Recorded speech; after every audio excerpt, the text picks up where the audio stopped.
ব্যস্ত সকালের রুটিন। সকাল 6:30 থেকে 10:30টার মধ্যে বেডরুম ক্লিনিং, কাচা ধোয়া, রান্না, পুজো সবটাই একাই করে নিলাম। রাধে রাধে বন্ধুরা, কেমন আছো তোমরা সবাই? আশা করি ভীষণ ভালো আছো। আমরাও কিন্তু খুব ভালো আছি। আজকে হচ্ছে মঙ্গলবার, তোমাদের সাথে নিয়ে আজকের ব্লগটা শুরু করছি। সাথে থাকো, আজকের ব্লগটা তোমাদের খুব ভালো লাগবে। এখন বাজে কিন্তু সকাল 6:30। 6:30টার আগেই উঠেছি, 6টার দিকে উঠেছি। উঠে একটু ফ্রেশ হয়ে তারপরে কাজকর্ম করা শুরু করে দিয়েছি। ওখানে অনেকটা সময়ই গেল, কিছুক্ষণ বসেছিলাম। ঠান্ডার দিন তো সকালবেলা উঠেই না সঙ্গে সঙ্গে কাজ করতে ভালোও লাগে না, আর তার মধ্যে হচ্ছে উঠতে ইচ্ছা করে না। এমনিতেও খুব সকালবেলা উঠে পড়ি,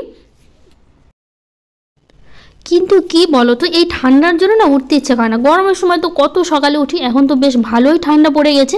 সকালবেলা করে কিন্তু চাদর সোয়েটার কিছু না কিছু গায়ে দিতেই হচ্ছে, এতটাই কিন্তু ঠান্ডা পড়ে এসছে।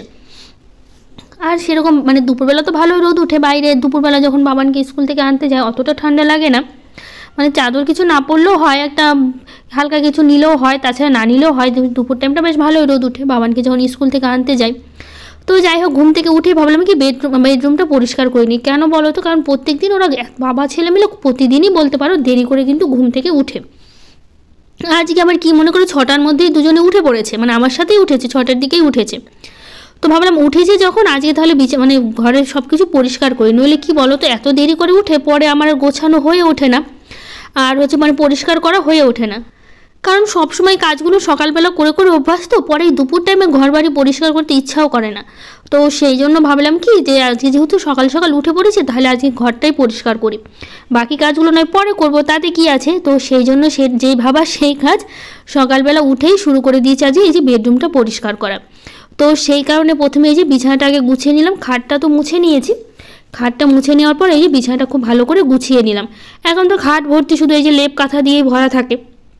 দুটো ব্ল্যাঙ্কেট রাখতে হয়, যেহেতু একটা ব্ল্যাঙ্কেটে তিনজনের খুব সমস্যা হয়ে যায়, তো সেই জন্য দুটো ব্ল্যাঙ্কেট কিন্তু আমাদের রাতে লাগে। তো দুটো এখানে ভাঁজ করে রাখলাম। বিছানাটা একটু গোছানো থাকলে ভালো লাগে সব সময়, তো সবসময় চেষ্টা করি ঘরের বিছানাটা অন্তত গুছিয়ে রাখতে। তো যাই হোক, ভালো করে খাটটা পরিষ্কার করে গুছিয়ে নিলাম। তারপরে হচ্ছে এখন এদিকে গোছাতে শুরু করলাম।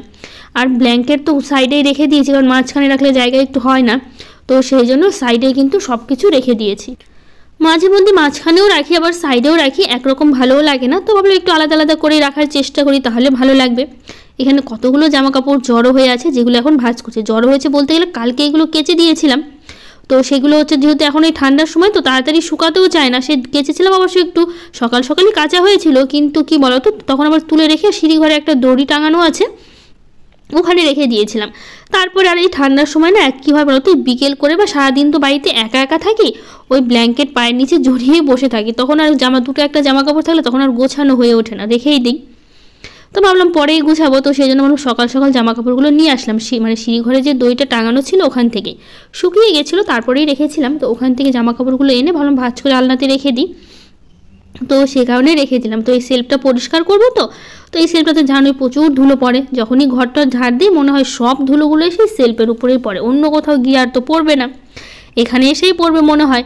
তো সেই জন্য এই সব জিনিসগুলো ভালো করে ঝেড়ে ঝুড়ে পরিষ্কার করছি। এই ঘরটা সেই পরিষ্কার করেছিলাম বিয়ের আগে, বিয়ের পরে আর করা হয়নি। বিয়ের পরে বলতে গেলে দাদার বিয়ের পরে আর কি, আর করে ওঠা হয়নি।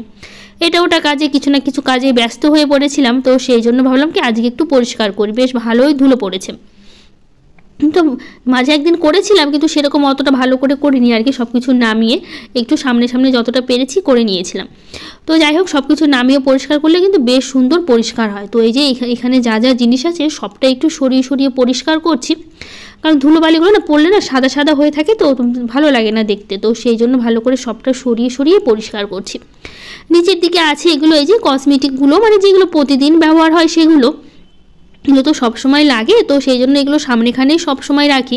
আমার আছে, বাবানের আছে। বাবানের বাবা তো একদমই কিছু ব্যবহার করে না বললেই চলে, গরমের সময় তো কিছু ইউজ করে না, ঠান্ডার সময় আমার ক্রিমগুলো নিজে লাগিয়ে নেয় মুখে। তো সেই জন্য বলতে পারো বাবানের পাপার এক্সট্রা বলতে কিছু নেই, যেগুলো আমাদের সেগুলোই। বাবানের আছে, ক্রিম আছে, তেল আছে ওর আলাদা করে। তো যাই হোক, এই দিকটা ভালো করে গুছিয়ে নিয়ে সবটা পরিষ্কার করছি। নিচে বাবানের বইগুলো গুছিয়ে নেবো একটু। তো বাবানের তো কালকে সোমবার ছিল, যেহেতু আজকে মঙ্গলবার, তো কালকে কিন্তু বাবানের পরীক্ষা শেষ হয়ে গেছে। শুরু হয়েছিল সেই 22 তারিখে, কালকে 8 তারিখ ছিল, শেষ হয়ে গেছে। তো আজকে ভেবেছিলাম কালকে পরীক্ষা শেষ হলে একটা দিন অন্তত ছুটি থাকবে, ছেলেটা বাড়িতে থাকবে। ও বাবা না, তো আজকে থেকে আবার খেলার জন্য শুরু হয়ে গেছে। হোয়াটসঅ্যাপে দিয়ে দিয়েছিল মেসেজ যে আজকে থেকে নতুন করে খেলার জন্য প্র্যাকটিস শুরু হবে। যেহেতু এই সময়টা ঠান্ডার সময় খেলা হয় ওদের স্কুলে, এই ঠান্ডার সময় অবশ্য সব স্কুলেই খেলাটা হয়, তো সেই কারণে এই সময়টাই ওদের হয়, ডিসেম্বরের হয় আর কি। ফাইনাল পরীক্ষার পরে রেজাল্টের আগে খেলাটা হবে, তারপর খেলার পরে রেজাল্ট দিবে, তারপর তো নতুন করে আবার ভর্তি শুরু হবে। তো সেই জন্য আজকে থেকে আবার স্কুলে পাঠাতে হবে, মানে রবিবার দিনই খেলা আছে। তো আজকে থেকেই কটা দিন হচ্ছে একটু প্র্যাকটিস করাবে স্কুলে, মানে হাইট অনুযায়ী কার কোন খেলাটা পড়ছে, 2-3টে করে খেলা পড়ে, অনেক ধরনেরই খেলা আছে। তো সেই কারণে যেটা যার মানে ভাগের পরে বলতে পারো। তো সেই জন্য বাবানকে আজকে স্কুলে পাঠাতে, মানে এই কদিন বলতে পারো বাবানকে রোজই প্রায় স্কুলে পাঠাতে হবে। খেলাটা ওখানে একটু প্র্যাকটিস করাবে। ভেতরে স্কুলের ভেতরে সেরকম ওদের জায়গা নেই, ওদের এখানে নার্সারি স্কুল মানে ছোটোদের যে স্কুলটা না, ওটাতে বেশি জায়গা নেই, মানে ভেতরে অল্প জায়গায় আছে, শুধুমাত্র বাচ্চাদের খেলার একটু ছোট একটু জায়গা, মানে মাঠ বলতে সেরকম নেই। তো যাই হোক, বাবানের যেটা 5 থেকে শুরু হয় ওদের স্কুলটা আর কি, 5 থেকে 12 পর্যন্ত, ওই স্কুলে কিন্তু মানে বেশ বড়, অনেক বড় মাঠও আছে। তো খেলাগুলো ওই স্কুলেই হয় আর কি। তো সেই জন্য আমাদের প্র্যাকটিসটা ভেতরেই অল্প অল্প বাচ্চা নিয়ে প্র্যাকটিস করানো হয় যে কেমন করে খেলতে হবে, বা হচ্ছে খেলাটা কি, যেহেতু প্রতি বছর খেলাগুলো দেওয়া হয় ওরা জানে, তারপরও নতুন নতুন বাচ্চাগুলো যেগুলো আসে তার মধ্যে একটু শেখানো হয়, যতই জানুক তারপরে একটু মনে রাখার তো বিষয় আছে। তো সেই জন্য নতুন করে একটু প্র্যাকটিস হয়। তো যাই হোক, সেই জন্য বাবানকে আজকে আবার স্কুল পাঠাতে হবে। ভেবেছিলাম আজকের দিনটা থাক, কালকে থেকে নয় পাঠাবো, কিন্তু বাবান তো শুনবে না কথা, বাবান তো যাবে স্কুলে। তো সেই জন্য কী আর করার, ওকে সে পাঠাতেই হলো। মানে স্কুল থেকে জানিয়ে দিয়েছে, মানে মেসেজ দিয়েছিল যে হচ্ছে 11টা থেকে মানে শুরু হবে, 1টার দিকে ছুটি হবে। তো সেই একই টাইমে যাবে বাবানের পর, যেই টাইমে অফিস টাইমে যায় 10:30 10টার দিকে, যেহেতু ওরা বেরোয়। তো আজকে 10:30টার দিকেই বেরিয়েছিল, ওরা 10:30টার দিকেই বেরিয়ে যাবে স্কুলে। আমি আবার 1টার দিকে গিয়ে ছুটির সময় গিয়ে নিয়ে চলে আসবো। তো এখনও কিছু দিতে হবে না, শুধু একটা স্কুল ড্রেস পরেই যেতে হবে, আর একটা জলের বোতল তো নিতেই হবে, যেহেতু একটাই ছুটি, তো আর টিফিনের কিছু দরকার নেই। যেহেতু 1টার দিকে তো ওদের স্কুল যখন ক্লাস হয় তখন 1টার দিকেই টিফিন হয়, যেহেতু ওই টাইমটা ছুটি হচ্ছে, তো সেই কারণে টিফিনের কিছু নিতে হবে না বলে দিয়েছে, শুধু একটা জলের বোতল তো নিতেই হবে। বাচ্চারা দৌড়াদৌড়ি করবে, খেলাধুলো, জল তো একটু প্রয়োজন পড়েই, তাই না? তো শুধুমাত্র জলের বোতলটাই দিব। তো যাই হোক, আমাদের বেডরুমটা খুব ভালো করে পরিষ্কার করে ঝাড়ঝাঁটা দিয়ে চলে এসেছি। ঘরটা আমার মুছতেও হবে, আজকে মুছবো ঘর বাড়ি। তো আগে এই দিকটা গুছিয়ে নিই, তারপরে ওই দিকটা সামলাবো। তো এইদিকে একটা চুড়িদার ছিল আর সোয়েটারটা ছিল, এটা একটু গুছিয়ে নিচ্ছি। কালকে একটু সন্ধ্যাবেলা একটা নেমন্ত্রণ ছিল, আমাদের এখানে একটা জন্মদিনের নেমন্ত্রণ ছিল। তো যাই হোক, সেখানে গেছিলাম, তো সেটা এই চুড়িদারটা পরেই গেছিলাম, এসে আর গোছাই নিয়ে রেখে দিয়েছি। এটা হচ্ছে একটা বাজে অভ্যাস হয়ে গেছে আমার, মানে সন্ধ্যাবেলার পরে মনে হচ্ছে আর কাজ করতে, সকালবেলায় যা কাজ করবো পরে মনে হচ্ছে আর কাজ করতেই মন চায় না, আর রাতে তো একদম ইচ্ছা করে না। এখন যেহেতু ঠান্ডা পড়েছে তখন এখন আরও ইচ্ছা করে না, সব জামা কাপড়গুলো এসে জড়ো করে দিই, পরের দিন সকালবেলা আমি গোছাই। এটা মনে হচ্ছে একটা অভ্যাস হয়ে গেছে আমার। সঙ্গে সঙ্গে গুছিয়ে রাখলে কিন্তু হয়ে যেত, কিন্তু সেটা না গুছিয়ে রেখে দিয়েছি আমি আবার জড়ো করে। তো যাই হোক, যেভাবে কাজ করি আর কি, কী আর বলবো তোমাদের। তো এইদিকে ঘরটা ভালো করে ঝাড় দিলাম, দিয়ে তারপর এখন এই যে সোফাটা গুছিয়ে নিয়েছি। সঙ্গে সঙ্গে সব কিছু পরিষ্কারও থাকছে, আবার এদিকে গোছানোও থাকছে। একটু অগোছালো হয়, রাতে কখনো বসে ওরা, সবসময় আর গোছানো হয় না সোফাটা। গোছানো বলতে গেলে যে কুশানগুলো একটু সরে নড়ে গেলে, ওর বাবা ছেলে তো আর গোছাবে না, বাবান তবু একটু করে, ও বাবানের পর তো আরও করে না। বাবান একটু শিখিয়ে দিলে ওকে, একটু মাঝে মধ্যে বলে বলে দিই, ও কী করে বলো তো, একটু অগোছালো হলে না ও একটু গোছানোর চেষ্টা করে। ধরো কুশানগুলো পড়ে গেলো, সেটা ঠিক করলো, তারপর কভারটা, সাইডের যে কভারটা আর কি, ওটা যদি পড়ে যায় ও উঠিয়ে আবার সুন্দর করে দিয়ে রাখে। অতটা ভালো পারে না, সুন্দর করে সোজা হয় না ঠিকই, কিন্তু দিয়ে রাখার কিন্তু চেষ্টা করে। তো এদিকে বাবান উঠেছে, বাবান এখানে বসে বসে খাচ্ছিল, ওরও খাওয়া হয়ে গেল আমার ঝাড় দিতে দিতে। ওই দুধ বিস্কুটই খেয়েছে সকালবেলা করে, দুধটাই বেশি খায় সবসময়, দুধ বিস্কুট, দুধ দিয়ে হরলিক্স দিয়ে, ছাতুর সাথে দুধ দিয়ে, মানে তারপর চিড়ের সাথে দুধ দিয়ে, মানে ওর যখন যেটা ইচ্ছা বলে সেদিন সেটাই করে দেওয়া হয়। তো যাই হোক, এটা বেশিরভাগ বাবানের পাপাই করে বলতে পারো, আমি খুব কমই করি, যেহেতু এই ঝাড় ঠাড় দিয়ে ব্যস্ত, তো সেই জন্য। তো এদিকে বাবানের খাওয়া হয়ে গেছে, আর এইদিকে বাবানের পাপা হাত মুখ ধুচ্ছে এখন, সারা সেই উঠেছে কখন, কিন্তু ধুচ্ছে হচ্ছে এখন। আর এইদিকে হচ্ছে আমি বাইরের উঠানটা হচ্ছে ঝাড় দিচ্ছি। তো যাই হোক, এইদিকে উঠানটা ঝাড় দেওয়া শেষ করে তারপরে ঘরটা একটু মুছতে হবে, মুছে স্নান পুজো করবো, কয়েকটা জামা কাপড়ও আছে সেগুলো কাচবো, কেচে মেলে দেবো, তারপরে রান্নাটা বসাবো। এদিকে বাবানের বাবা যাবে আবার হচ্ছে বাজারে, এদিকে আমি ঘর হচ্ছে মানে ঝাড়টার দিলাম, তারপরে এখন উঠানটা ঝাড় দিচ্ছি। সকালবেলার টাইমটা দেখো, দূরে কিন্তু এখনও কুয়াশা আছে, মোটামুটি ভালোই কুয়াশা পড়ছে।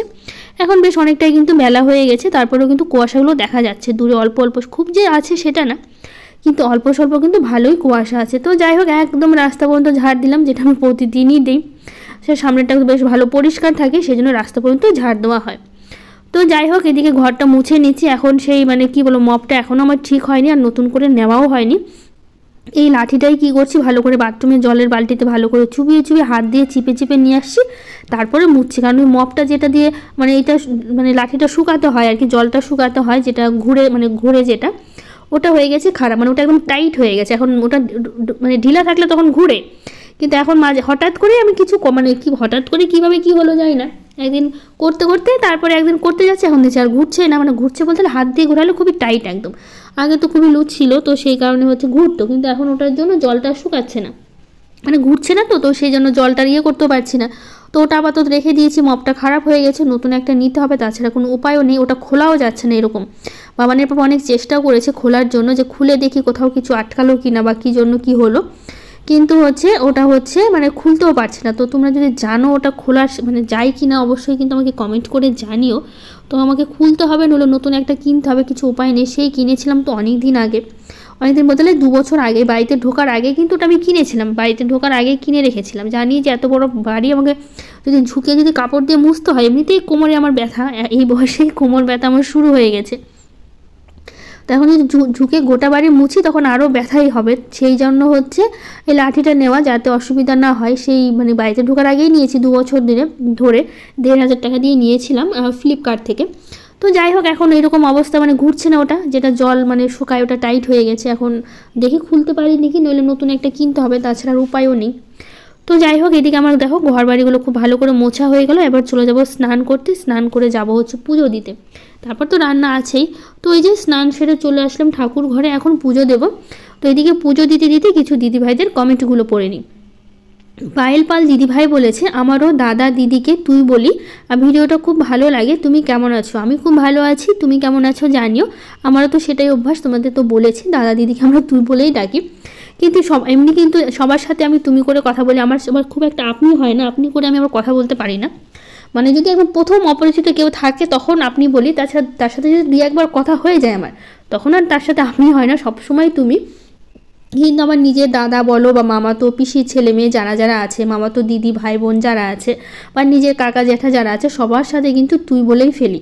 তো কিন্তু এখন নতুন করে যদি হঠাৎ করে কারোর সাথে পরিচয় হয়, মানে আমার থেকে ছোট ধরো, কিন্তু তাদের সাথে যদি সেরকম নিজের মানে সম্পর্ক মানে নিজেদের মধ্যে না হয়, মানে নিজেদের আত্মীয়র মধ্যে না হয়, হঠাৎ করে ছোটো তাদের ভাই বোন বলে দিদি বলেই ডাকি, তাদের সাথে কিন্তু আমি তুমি করে বলি, তুই করে বলি না। যারা একদম নিজের আর কি বলতে পারো, মামা তো বললাম, পিসির নিজের কাকা জ্যাঠা, ওদেরকে ছাড়ে তুই হয়ে যায় আমার, মানে ছোটো থেকে বলে বলে পরিচিত অভ্যাস, তো সেই জন্য তুই বলেই ডাকি সবসময়। তো যাই হোক, অনিমা বাল দিদিভাই বলেছে, খুব ভালো লাগলো বিয়ের ভিডিওটা, আমাদের এখানে এরকম করে বিয়ে কাজ করা হয়। ও তাই আমাদের এখানে যেমন হয় সেটা তো আমি বললাম, মানে আমার শ্বশুর বাড়িতে কিন্তু আলাদা হয়, শ্বশুর বাড়ির বিয়ের নিয়মটা পুরোটাই আলাদা, মানে পুরোটা বলতে গেলে একই টাইপেরই, কিছুটা আলাদা। আমার মায়ের বাড়ি কিছুটা আলাদা আর কি, এরকম হয়ে থাকে আর কি, এক এক জায়গায় এক একটা নিয়ম হয়ে থাকে। তো যাই হোক, রিয়া দত্ত দিদিভাই বলেছে, প্রিয়াঙ্কা আমি রিয়া, শনিবার দিন mustard oil and mustard seed, বেগুন, কোনো রকমের বাদাম এগুলো খেতে নেই। তো দিদিভাই আমি তো জানি না, এগুলো তো আগে থেকেই খেয়ে এসছি, তো তুমি বলেছো খুব ভালো হয়েছে, মানে জেনে খুব ভালো লাগলো, আমি তো আগে কখনো শুনিনি। তো দিদিভাই বলার জন্য অনেক অনেক থ্যাংক ইউ। তো স্বামী আক্তার দিদিভাই বলেছে, খুব ভালো ভিডিওটা হয়েছে, আমার কাছে অনেক অনেক ভালো লেগেছে। থ্যাংক ইউ দিদিভাই, তোমাকে অনেক ভালোবাসা। লোটাস দিদিভাই বলেছে, আপু আমি ভালো আছি, দারুণ ছিল ভিডিওটা। থ্যাংক ইউ দিদিভাই, তোমাকে অনেক ভালোবাসা। তো যাই হোক, এদিকে কাজ সাথে সাথে আমি স্নান করতে গেছি, তখন বাবানের পাপা গেছিলো হচ্ছে বাজারে। এদিকে আমার জামা কাপড় কাচতে স্নান করতে করতে বাবানের পাপাও চলে আসলো এদিকে বাজার থেকে। তো বাবানের পাপা বাজারে গেছে, শুধুমাত্র সেরকম মানে সবজি কিছু আনেনি, যেহেতু সবজি ঘরে এমনি অনেকটাই আছে ফ্রিজে রাখা, তো শুধুমাত্র মাছ নিয়ে এসে, তো সেই জন্য বেশি একটা সময় লাগেনি, শুধু মাছ আনতেই বলেছিলাম আমি। তো মাছ নিয়ে এসে ওই বাবানের পাপাই কিন্তু মাছটা আমাকে ধুয়ে দিয়েছে, আমি আর মাছ ধুইনি, ওই ধুয়ে দিয়েছে। আমি এদিকে পুজো টুজো করে এসে সোজা চলে এসেছি রান্নাঘরে রান্না বসাতে। তো যাই হোক, সুলতানা দিদিভাই বলেছে, খুব ভালো লাগলো আপু ভিডিওটা, তোমার প্রত্যেকটা ভিডিও অসাধারণ। আমি তোমার বাবার আপু তোমার বাবার বাড়ি 7 কিলোমিটার দূরে বলো কাছে, কিন্তু আমার বাবার বাড়ি আসতে 5 মিনিট লাগে হেঁটে আসতে আর কি। এবার ভাবো কত কাছে বিয়ে হয়েছে আমার। হ্যাঁ সত্যি অনেক কাছে বিয়ে হয়েছে আমার, তো 7 কিলোমিটার, তাই আমি দূরে বলি, এটা অবশ্য ঠিক। আর তুমি তো বলছো 5 মিনিট মাত্র সময় লাগে হেঁটে, তাও আবার তো যাই হোক, তোমাদের লাভ ম্যারেজ কিনা অবশ্যই জানিও, না এমনি অ্যারেঞ্জ ম্যারেজ সেটাও কিন্তু আমাকে জানিও। তো যাই হোক দিদিভাই বললে আমার ভীষণ ভালো লাগলো যে তুমি নিজের কথাটা শেয়ার করলে, আমার খুব ভালো লাগে এভাবে তোমাদের, আমি যেরকম সব কিছু তোমাদের সাথে শেয়ার করি। তো যাই হোক তোমরা সেটা কমেন্ট করে আমাকে বলো তোমাদের নিজেদের কিছু কথা, আমার কিন্তু ভীষণ ভালো লাগে, সেজন্য সবাইকে অনেক অনেক থ্যাংক ইউ। অর্চনা হালদার দিদিভাই বলেছে, দিদিভাই তুমি গেটের সামনে আলপনা দিও, ভালো লাগবে। ঠিক আছে দিদিভাই, এরপরে কখনো আমি অবশ্যই দেবো। কবিতা দেববর্মা দিদিভাই বলেছে, দিদিভাই আমিও সারাদিন বাড়িতে একা থাকা লাগে গো। মামুনি স্কুলে গেলে আর মামুনির পাপা অফিসে যায়, তো সারাদিন আমি একা বাড়িতে, একদমই ভালো লাগে না।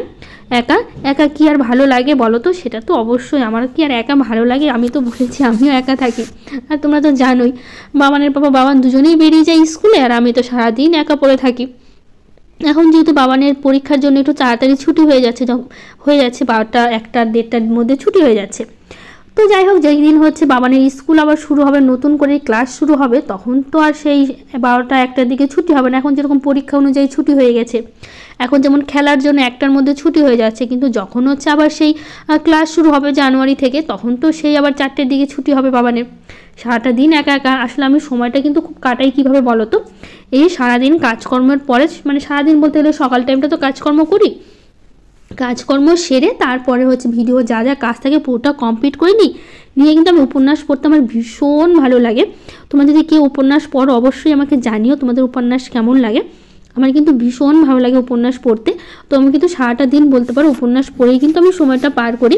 মানে যেই সময়টা ওরা দুজন থাকে না সেই সময়টা আমি উপন্যাস পড়ি, আমার ভীষণ ভীষণ মানে এত ভালো লাগে, এত একটা ভালোবাসার মানে জিনিস আমি তোমাদের বলে বোঝাতে পারবো না।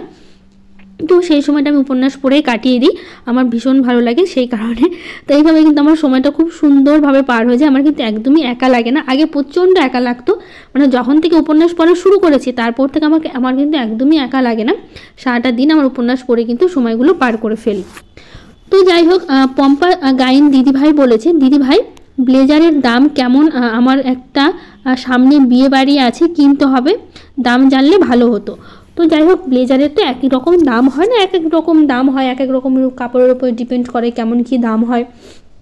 তো বিয়েতে যেহেতু দুটো ব্লেজার নিয়েছিলাম, একটা বাবানের জন্য, একটা আমার দাদা নিয়েছিল। তো বাবান তো বাচ্চা, যেহেতু বাচ্চাদের তো সেরকম দাম নেই, তো বাবানের ব্লেজারের দাম নিয়েছিল হচ্ছে 750 টাকা নিয়েছিল। আর যেহেতু বেশি দামের নেই, বাচ্চা মানুষ তো একবার নিলে সেই আবার কবে পড়বে তার ঠিক নেই, শুধু শুধু ছোটো হয়ে যাবে। তো বাবানের কমের মধ্যে নেওয়া ছিল 750 টাকা বাচ্চাদের, যেহেতু ওখানে বাচ্চাদেরও ভালো আছে, 1500 টাকা বাচ্চাদেরও পাওয়া যায়। কিন্তু আমি ভালো নিইনি, জানি নষ্ট হবে সেই জন্য, তো বাবানের একটু কমের মধ্যেই নিয়েছিলাম। আর আমার দাদা যেটা নিয়েছিল সেটা নিয়েছিল 3000 টাকা, দাদাও কমের মধ্যে নিয়েছে 3000 টাকা। তো এর আগে বাবানের পেপারটা বিয়ের সময় না আগেই নেওয়া হয়েছিল বাবানের পেপারটা, তো বাবানের পেপারটা নিয়েছে আবার 5000 টাকা। তো যাই হোক, আমি দেখেছিলাম 2-2.5 মধ্যে, 2 না ঠিক 2500 টাকার মধ্যে কিন্তু হয়ে যায়। ভেতরে যেহেতু একটা জামা মানে শার্ট লাগে, সেটা দিয়ে কিন্তু 2500-এর মধ্যেও পাওয়া যায়। দাদারটা যেহেতু 3000 পড়লো, বাবানের পেপারটা 5000। তো এরও 5000-এর উপরেও আছে, 8, 10, 12 তুমি যেরকম চাও সেরকম নিতে পারো। তো যাই হোক, যেরকম আমরা নিয়েছি সেটা কিন্তু তোমাদের সাথে তোমাকে বললাম। তো যাই হোক, এদিকে রান্নাবাড়ি খাওয়া দাওয়া হয়নি, শুধু রান্নাবাড়ি করা হয়েছে। এখন মানে খেতে দেবো, ভাবলাম বাবানকে রেডি করে দিয়ে বাবানকে খেতে দেবো। তো যাই হোক, এদিকে ফুল হাতা জামা বাবানের পাপা বাবানের জন্য এনেছে, জামাটা বড় নিয়ে এসে ভাবলাম পাল্টে দেবো, তো বাবানের পাপার পাল্টালো না, আর বাবানও পরতে চায় না যেহেতু জামাটা একটু বড়। তো ভাবলাম এখন ঠান্ডা পড়েছে, আবার তার মধ্যে সোয়েটার পরতে চায় না ছেলেটা, তো ভেতরে একটা মোটা বলতে গেলে মোটা ফুল হাতাগুলো, হালকা মোটা ফুলাতা অনেক একটু সোয়েটার টাইপেরই আর কি বলতে পারো, ওটা পরিয়ে দিলাম, দিয়ে তার ওপর দিয়ে হচ্ছে জামাটা পরিয়ে দিলাম। সোয়েটার পরাতে চাই বলে, সোয়েটার পরলে নাকি গরম লাগবে, স্কুলে দৌড়াদৌড়ি করবে। কিন্তু এখন যেহেতু ভালোই ঠান্ডা পড়েছে, আর তার মধ্যে ক্লাসের ভেতরে কিন্তু ঠান্ডাই থাকে ভেতরে যেহেতু, তো সেই কারণে এই যে ভেতরে একটা মোটা গেঞ্জি পরিয়ে দিয়েছি ফুলাতা, তার উপরে জামাটা পরিয়ে দিলাম। এই যে জামাটা পরতে চায় না একটু বড়োর জন্য, আর বাবানের বা পাল্টেও নিয়ে আসলো না, তো ভাবলাম ফুলাতা জামা আছে থাক, যেহেতু এটা তো আর বেশি দিন পরবে না, কিছুদিন পর আবার সেই সোয়েটার পরে যাবে, হাফাতা পরালেও হবে। তো যাই হোক, আজকের মতো টাটা, কেমন লাগলো জানিও, আজকের মতো